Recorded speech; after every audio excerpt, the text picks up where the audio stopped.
Hey everyone, it's Gary again broadcasting here, this time out of Carolina, just visiting family here for the holiday weekend. I noticed a very unique situation. They have a very, very tight garage. So what I want to do is, as a Model X owner, I want to kind of give you guys an idea around what the experience is like using the summon feature and as well as operation of some of the general features like the how the gull-wing doors operate and how safe they are and how the sensors react to tight spaces and obstacles. But before I begin doing that, I actually have something pretty cool to show you guys. And again, I can't assume that all Tesla owners are are all environmentalists or anything like that. But I personally am, and so I'm sure you guys are probably familiar with the Anchor product here, right? I like to call it like my little mini arc reactor. And it's a pretty strong battery. It's got the charge IQ, or detects the device depending what device you put in it. Essentially will maximize output and charging capacity as well. But more importantly, this is coming from this, I forgot what the device is called, but I'll definitely post the links on my comment section. But this thing cost me, I think it was like $17 on eBay. And it's 10,000 ohms, so it's probably one of the biggest capacity batteries I've seen. It's got a flashlight, it's got all the cool bells and whistles, and more importantly, it's got a little solar thing, so if you're traveling, it's fantastic, waterproof, unbreakable, all the cool stuff. So I'm not going to spend too much time talking about that, but without further ado, I'm going to go ahead and start showing you the experience. So I got to grab my keys here, and most importantly, the phone to demonstrate the summon feature.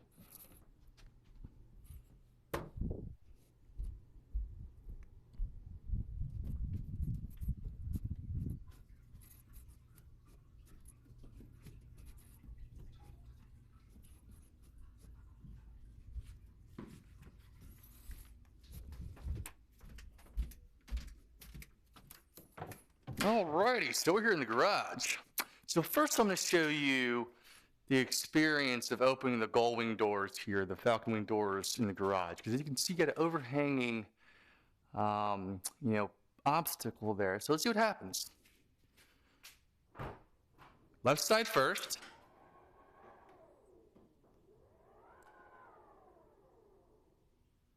So you can see, I mean, that is pretty smart here. I mean, it is not aggressive. It is, and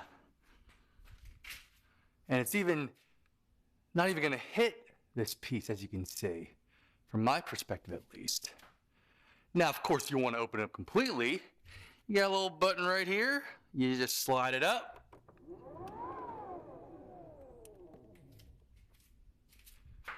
And boom, there you go.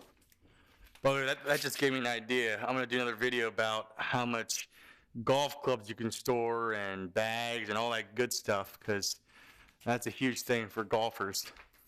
Now, here's another example you got here on the right-hand side, as you can see. I mean, this is some tight obstruction. So I'm going to go ahead and just pop open the right side. It's refusing to. I mean, it is being extremely safe.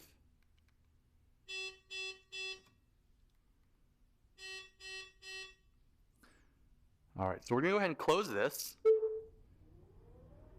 Now, I don't have the summon feature set up to have the garage door open automatically because it can be a little quirky. So one of the things I've noticed, I'm going to go ahead and open this up while I'm talking about it, is one of the things I've noticed is that sometimes if it attempts to summon out and somehow it's just not comfortable summoning out, what it would do is, I've noticed that it will actually close the garage door directly on top of the car. So be very, very careful with that.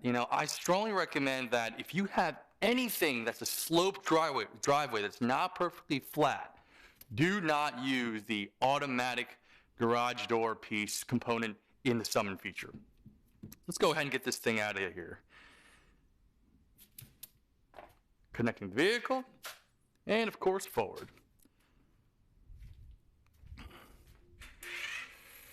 So going forward typically has no problem because, as you can see, the sensors can easily detect things going uphill. As we all know, we have a combination of sensors. We have the sensors that you got the main camera at the top, which is actually where the very, very center and top of the windshield. And then you've got all the ones at the bottom. So those of you who are kind of always wondering about what happened exactly with those autopilot deaths is, well, the moment you start going uphill, obviously the sensors won't be able to detect that. So you can imagine in this particular case, if I try to get this vehicle to kind of back in, well, A, it's sloped, so it's going to freak out, so, and then on top of that, this lip scares the car like crazy. So I'll show you what I mean by that.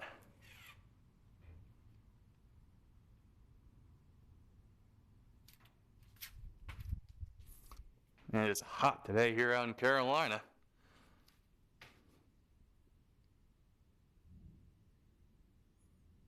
All right, we're going to bring it back in.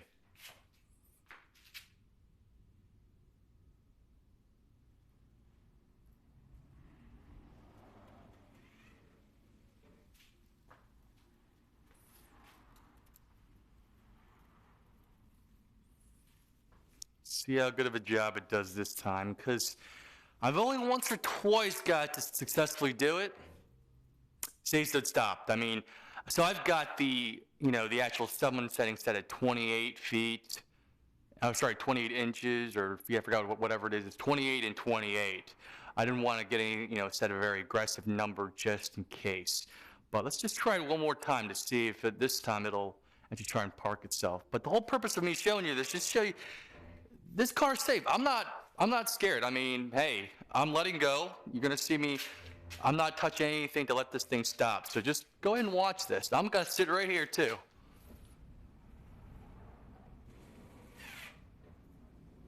See, so it is incredibly safe. I'm gonna go try it again one more time.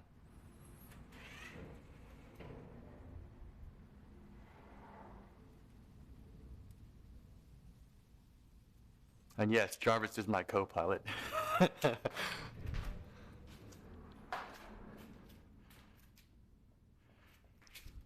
You see how it's inching above that little lip here?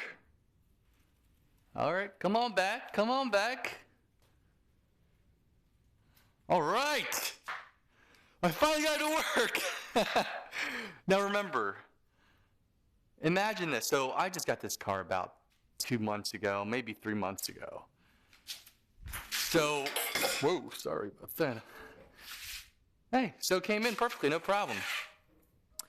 So, picture this is like less than a 1-year-old baby. It's less than 6 months old. So the more and more you teach these sensors, the more and more it's going to be comfortable. And hey, it's that famous quote from, I think, the first Iron Man, sometimes you have to run before you learn how to walk. But obviously in this case, well, you got to learn how to walk before you run. So I hope that kind of provides some insight for everyone. And I'm definitely going to post a separate video for golf because that's huge.